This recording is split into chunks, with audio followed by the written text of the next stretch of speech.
Okay, so hashtag Deleuze popped up on the timeline after this poster announcing the next installment of his very popular all-white party.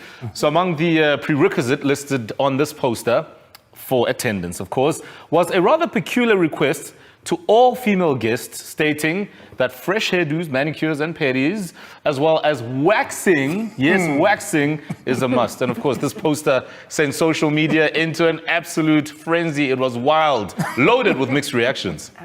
Don Mini had this to say: all girls must wax. Yo, guys, kapelani, this doesn't sound like a very safe event. Walum Qotwa weighed in with that. How's my Xhosa loot? Okay, I killed it. Isn't it for armpits and legs? Surely you don't think they mean down there. How would they even check? I think you all are being dramatic, really. And then basically, Usaso Udalez actually tweeted as well an apology, which has been since deleted. And this is what he said: I'm so sorry for the poster sent out by promoters tonight. Neither Saso nor my side had seen or signed off on the policy, as we didn't post it. Sincere apologies for the inappropriate requirements for our all-white party brunch. That's not how we roll. And then Usaso also came through, who actually does the all-white party with Deleuze, and said, Sanbonani, guys, I'm so sorry for the all-white party brunch policy sent out tonight.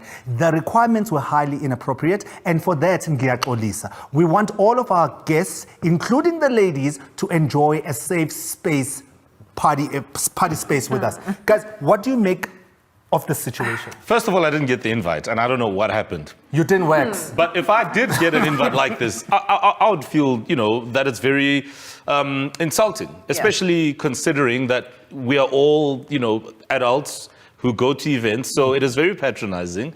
It's to say that we don't know how to behave when we go out to these parties. I mean, it's an all-white party, it's a theme, so obviously I know what I need to do. So very condescending, and it's also very sort of classist as well, right? It's almost like, well, if you don't fit this criteria, you ain't good enough, yo. My problem with this whole thing is the fact that we speak about rape culture, we speak about the problematic things on social media every single day.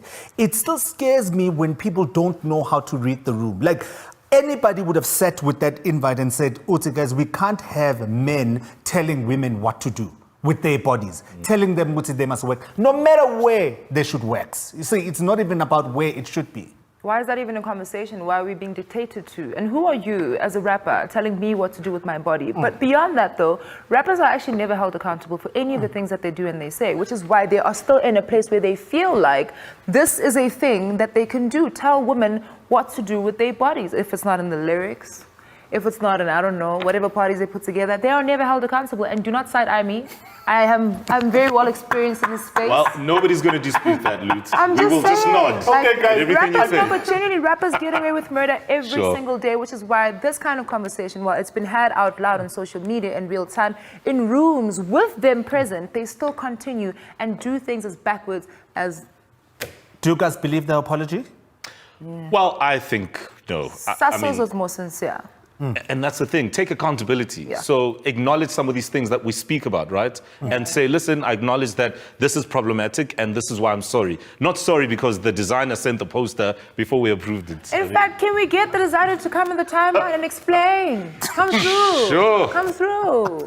So, I mean, we have to move on because there's plenty to look at. And America's Favorite Child came out to play. And of course, you could say that they just didn't disappoint. And while some of you were sleeping and catching the Z's, some of us were actually sitting with popcorn in hand, watching the glitz, the glamour, and the occasional awkward laughs at the 63rd Annual Grammy Awards. So this year's awards were graciously hosted by our very own, the man who's gone. I don't even know if he's still South African anymore. The Daily Show host, Trevor Noah. And I've got to say, it just looks like Trevor gave Beyonce some pleasant and unexpected news at some moment. You have to take a look at this. We want everybody to know that right now, Grammy history has been made. Because with that award, Beyonce has just tied the all-time record for most Grammy wins ever by a female artist and by any singer, male or female. So congratulations, Queen Bee. Beyonce is tied at 27 Grammys, tied I mean, won't you do it, B? Won't you do it? Oh, Beyonce. So what started as a part socially distanced, part virtual, glamorous evening paying homage to the new pandemic-infused music industry quickly turned into a historic night for African musicians. Burna Boy won the Best of Global Music Album category, while Wizkid won in the Best Music Video for his song with Beyonce, Brown Skin Girl. Shout out to Natty. Burna Boy also gave us a very touching, inspirational speech. Take a look at this. Blessing to every African out there. No matter where you are, no matter what you plan to do, you can achieve it. No matter where you're from, because you are a king. Look at me now. Grammy award-winning Burna Boy. Thank you to everyone. My whole family is here. I love that energy. My whole family's here. Look at me now. And of course, you know, his fans had a lot to say in terms of showing support. And Ola_Holila is saying, Burna Boy has proven that you will eventually become what you call yourself over time if you put in the work. Calling him the giant of Africa was disturbing to many, but today he got the Grammy Awards for the Best Global Album. Believing yourself is dangerous. Believe in yourself. This is why I call myself King Luke. Sure. I mean, so much can be said about the Grammys, and I must be honest. I mean, Trevor Noah is probably the first person ever to tell Beyonce to wait and stop in its stride. And the last. Right? I mean, I don't even know if Jay-Z has ever done that. I mean, that is power, right? And how beautiful was it for you know, some of our artists from this continent, right, to actually win awards? I mean, that was beautiful. And there's so much diversity in our music, and the world wants to hear that diversity, whether you're in South Africa, Nigeria, anywhere. Right? And also, how amazing was it to watch Trevor, like, host and just make us so proud and do such an incredible job, like, shoo, and not be starstruck by Beyonce. I'll tell you this, guys. When I saw him at the those summers, he was the best person to ever host those awards. He was amazing at those summers. Like, the only person that can do a better job is myself, which I'm going to do. No, they're going to hire me. Watch. I'm gonna kill it. No, and I just want to congratulate people like Anati, who basically worked on the song.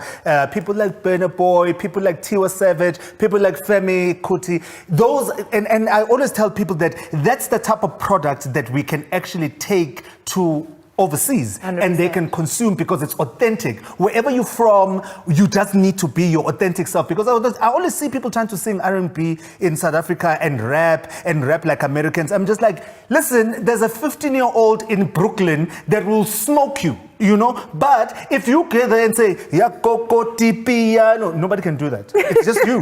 Crazy. It is a lot. It is a lot.